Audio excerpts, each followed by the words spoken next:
Hello, ladies and gentlemen. My name is Greg Michalowski from ForexLive.com, and today's date is October 9th, 2014. The title of this video is going to be, We Want a Weak Currency Too. Of course, I'm mocking the Federal Reserve because of their actions today from the FOMC Meeting Minutes. I'll get to that in a second. And then I'm also going to take a technical look at the pound versus US dollar.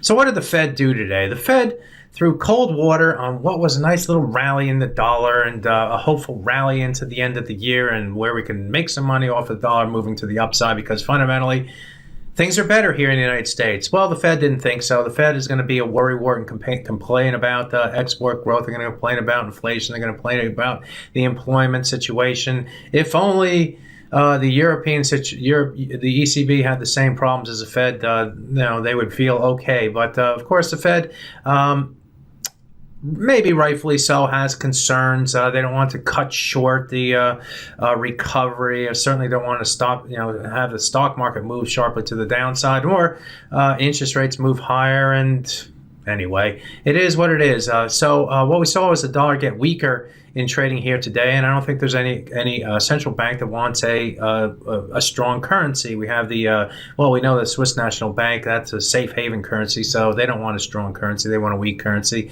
Bank of Japan wants a weak currency. We know the ECB wants a weak currency, or they won't admit it, but they probably do.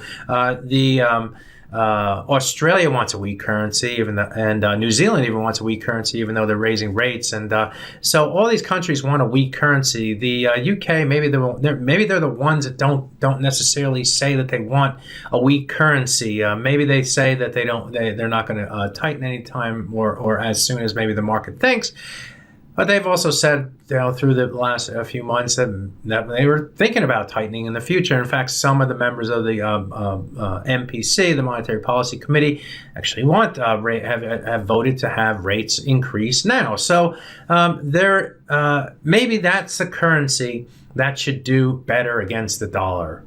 All the other ones can do worse against the dollar. I don't know how they can fight it out. They can, have one go up one day and go down, and the other one go down the next day. So let's take a look at the pound versus U.S. dollar and take a look at the risks from, what the charts are telling us here, and risks for maybe being long the pound sterling. What did we do today? We rallied outside of this. This channel here. Now we moved above the channel. The channel was firm through here. We moved above it here, and then over the last few days, as the market's been having trouble in a correction mode, we went a little bit above, a little bit above, a little bit above, a little bit above, and then a big move above. So we broke to the upside. We also broke above the 200-hour moving average. That's the green line. The chart comes in at 161.33, and that is our risk for tonight. As long as we stay above the 200-hour moving average, I think the bias is bullish now for the pound versus U.S. dollar. So where can we go?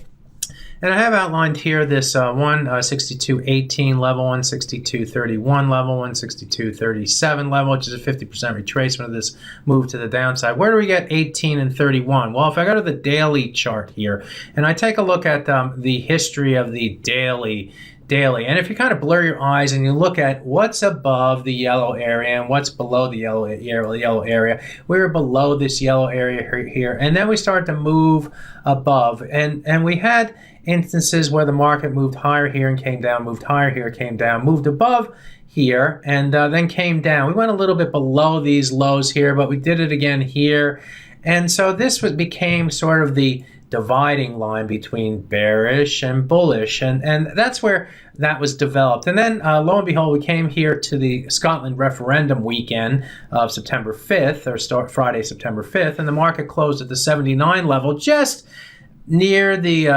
low area through here, and then the market fell below that level, and we came down, and the high was 31. And this 18 level that I spoke about was this level right here, going back to here. And the 31 level was the high price from this Monday, okay? So that's where these numbers came from right here, 18 to 31. Now we have the 50% retracement. So really, 18 to 37 is our next target on the top side. We have risk down here. We have the target up to here.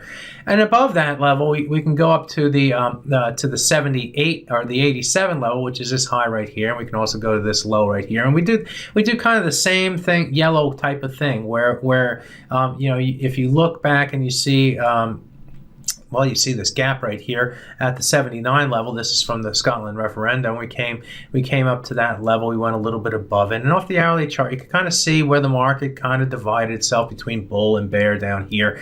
And so that becomes our another level up there that we can target. So in short, what do we have? We have risk down to the 200-hour moving average, and we have we're looking for the pound to find support against here and look to move up toward the 18 to 37 level, and then maybe if we get lucky, go up toward the 162.79-ish type level where we had that gap from the Scotland referendum. That's how I see the pound versus US dollar. That's what it makes sense, I guess, for me from a strong currency, weak currency type of thing. They're if a currency is going to get stronger and the dollar is going to get weaker, why not have it against the pound for the time being? If you like this video and want to see more, please click on our subscribe button. Also, if you have comments about this video, just type them in the YouTube channel. That would be greatly appreciated. Also, go to our YouTube channel and you can click like, and that would be a great blessing to us as well. Thank you very much. Good fortune with your trading. My name is Greg Mikulowski for ForexLive.com. Bye-bye.